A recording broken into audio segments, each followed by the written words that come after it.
like a name. You see, letting loose and chasing never works. That's it. What makes Justice and Freedom Party unique is that we borrow this from Exodus. I think I can even read it from Exodus 18:21. Exodus 18:21 says, I got it.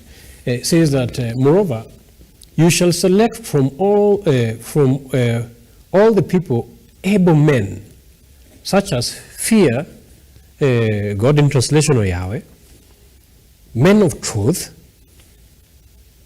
hating covetousness. Able men means men of merit, men who are competent, able to rise up to the occasion when need arise. Men of men of truth means that they say from the end to the beginning, they are honest and they mean what they say. Because you've seen people are saying things here, and tomorrow they say the other. Yes. And they cannot be accountable to their words.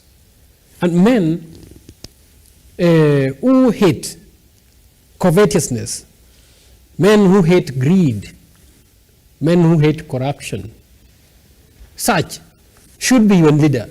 And this is guiding us as a party. And to a certain extent, remember I explained earlier when I began, that this country is so spiritual even by its name, when I refer back to Hebrew, that it even requires spiritual leaders. Persons who execute their political mandate on the premises, not of relativism, not of Machiavellism, not on deceit, because treachery begets treachery. Deceit begets treason. Lies beget lies. Why can't we choose to be honest? Why can't we choose to have even men who fear our Creator, who can even tremble in their in the dark moment when no one is seeing them in their bedrooms? They can still fear and tremble for lack of integrity or for missing the mark. These are unique way of how to have or make a country progress. And historically, even if you look at the world reforms and world revolutions, they were initiated by men of such model. Go back even to German Reformation, where Catholicism had conquered the world using the religion. It was one universal church. Martin Luther disciplined himself, went back, read, and then developed his character. And what did he do? With the truth, not violence. We have Protestant movement, we have Germany today, we know we are known for German machines, industrialization and all those disciplines, and then you can't take that away from them. Their genesis, their beginning was back to discipline, and they stand out. Even if Akina Hitler came and the stories could be whatever they're being said, but their foundation reformed them from Vatican or Roman captivity. And then look at the Puritans who established the states in 18th century just the other day. They were devout men who actually studied the scriptures. They were men of the same qualities. And even if liberalism is coming into the states, now they fight for other funny rights than the fundamental issues, but I know they also still have the both extremes, the lefties and the righties, yes. Conservatives and the liberals. And then their foundation to where they've come to, where, or what they're building on, was founded on a foundation that was not shakeable. So if we were even to come to the latest ones, and our current nation, prophetically, even if you go back to the scriptures, this is a unique geographical location that actually attracts a lot of interest. And this is why wicked interests are attracted here, as well as good interests. But sometimes the good interests are overshadowed by the wicked interest because of the persons who are in authority. Because when the wicked are in authority, people mourn. When the just are in authority, people rejoice. And since it is easy that you judge a tree by the fruit that is bearing, you simply need to walk out here in Kawangware and see whether people mourning or are people rejoicing. If they're mourning, that tells you that iniquity is still overriding us, and our foundation of leadership is not right foundation. So if we are to get it right, If this geographical location is to get back his pride of being, he was saying this was we've heard the president being, saying in the public that this was the cradle of humanity, where people began. So for us to get back that authority, that pride, then our foundation must be right. And we must have leadership who are driven by right motive. But when we have deceptive leaders, we have dishonest leaders, we have corrupt leaders who, instead of thinking with the interests of the citizen at heart, they think with their stomach.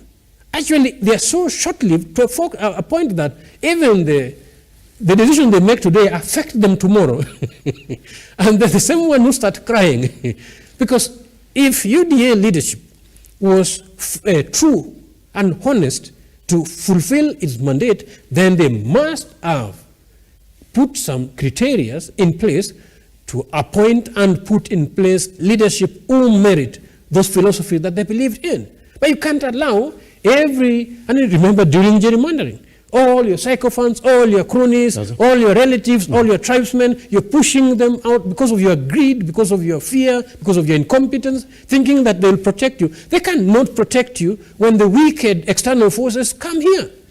When they advise you to take a GMO, you take foolishly because you can't think beyond your nose to understand the effect of these things in the long run. If they're giving you wrong fertilizers, these guys, I tell you, yesterday I was in a business forum with Czech Republic, and I was so surprised. Because when we're looking at the statistics, Kenya is exporting 1 container per year to Czech Republic. And Czech Republic is exporting to Kenya 46 containers per year to Kenya. I'm like, wait a minute, guys, stop it. How did this happen? And this has been happening over the years. And yet we have the government. Yes. And we are having that trade imbalance. Why can't we produce? Because we have wrong policies around production. If you raise in taxes and incentive the way we are having with the current finance bill, we say this is going to literally kill manufacturing. Because if you can't produce, if you can't produce, you cannot manufacture, and you cannot export. I tell you, leader, we have the land. Those people don't have the land. They've messed up all their land with fertilizers. Their ground is no longer yielding the way ours are. Of course, they want us to do the same. So you need a wise, intelligent leader to protect what we already have. Plus, we have the labor. The problem is, whenever we have the land and put in the labor and harvest, after the harvest, then we have conditions of where this needs to go. You've seen producers rotting in the chambers because there are no proper policies. If people sign trade deals, they sign very imbalanced trade deals that are not favorable to what? To the harvest we are having. The moment we get solution to the harvest that we are making, like right now we're having bumper rain, it's good. I've said here, and I've said severally, that in this day and age, we should not even be relying on rain-fed agriculture. We should be more advanced because water table, the availability of water in this country, actually we are so privileged. We're even having the freshwater lake that is wasting itself into the sea. You can see what Egypt is doing with it and what Ethiopia are doing with it. And they're selling the same cereals back to us. We just need leadership which is focused, which is people-centered,